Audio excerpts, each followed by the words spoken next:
Salut tout le monde, j'espère que vous allez bien.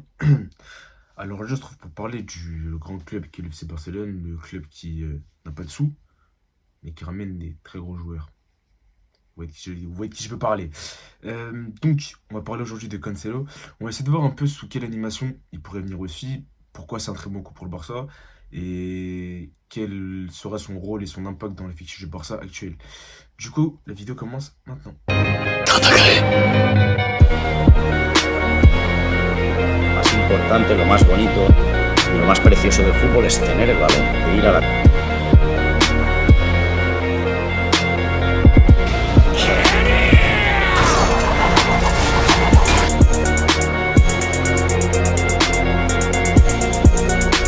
Heureux.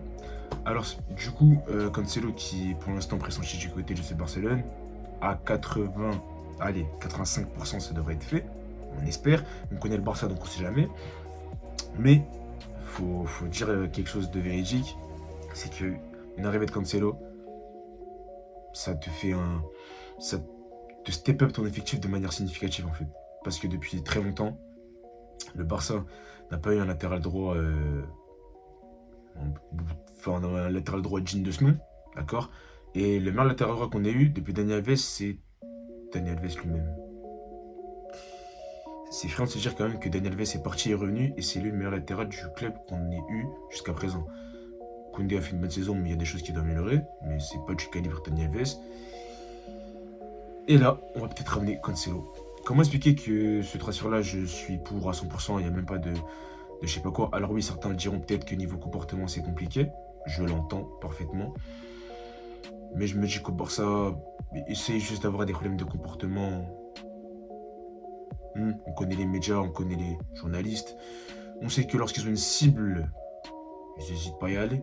Donc, attendons de voir. Mais en tout cas, en termes de joueur, je sais très bien qu'il aura un impact positif sur l'effectif.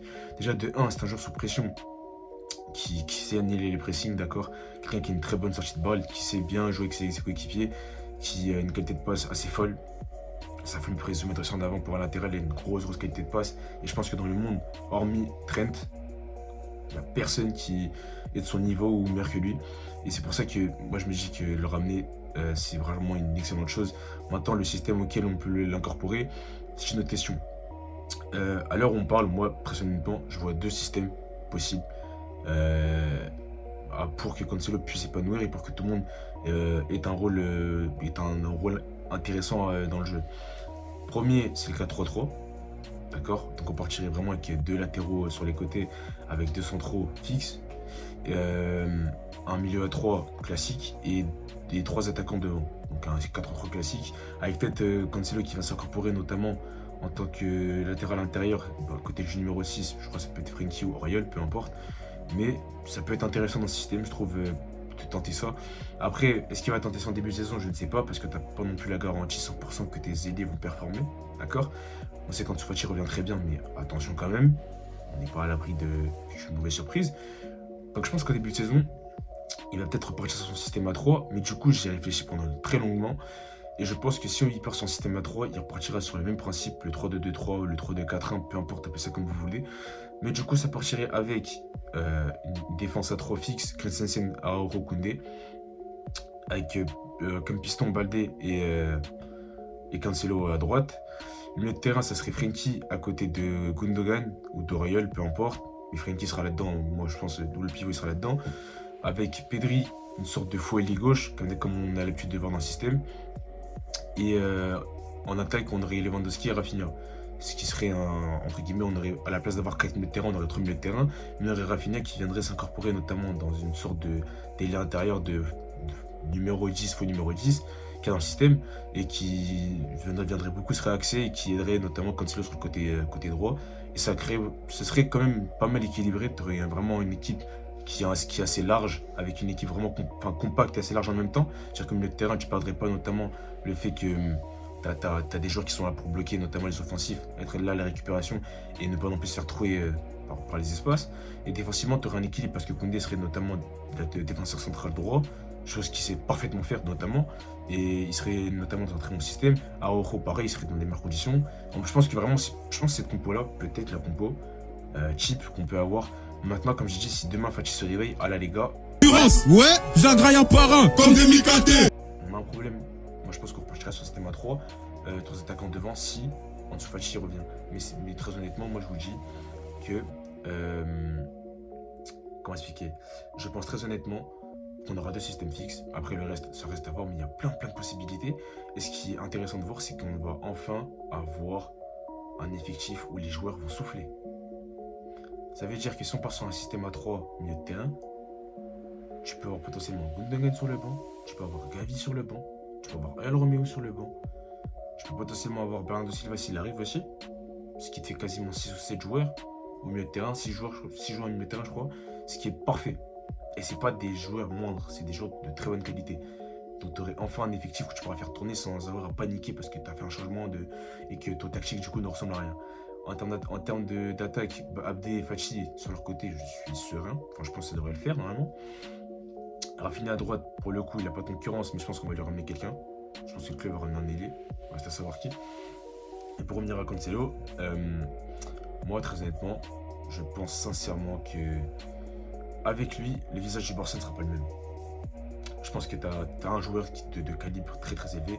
Et honnêtement, c'est un joueur qui, pour moi, en termes de sérénité, même je pense des fois en termes de leadership, alors c'est quelqu'un qui a un gros caractère, c'est vrai, mais des fois il n'hésite pas notamment à donner des conseils, à être limite un mentor pour certains joueurs.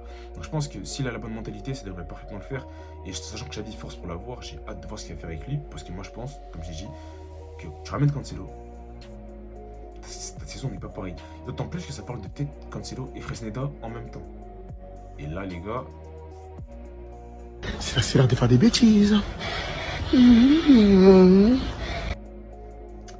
Pour ces équipes qui vont nous affronter, parce que là, si tactiquement on fait la même chose qu'on a produit durant la pré-saison, notamment le dernier match face à Milan, et que tu as un effectif comme ça, je pense qu'on va beaucoup prendre de plaisir durant la saison. Tout ça pour dire, pour conclure la vidéo, moi je pense très sincèrement du coup que Cancelo fera partie des 2 systèmes, que ce soit le 3, le système A3 et le système A4, qui peut aussi potentiellement remplacer Baldé s'il est blessé, parce qu'on n'est pas à l'abri des blessures. Donc, par contre, là où j'ai un problème, c'est qu'Alonso, du coup, c'est le backup de Baldé.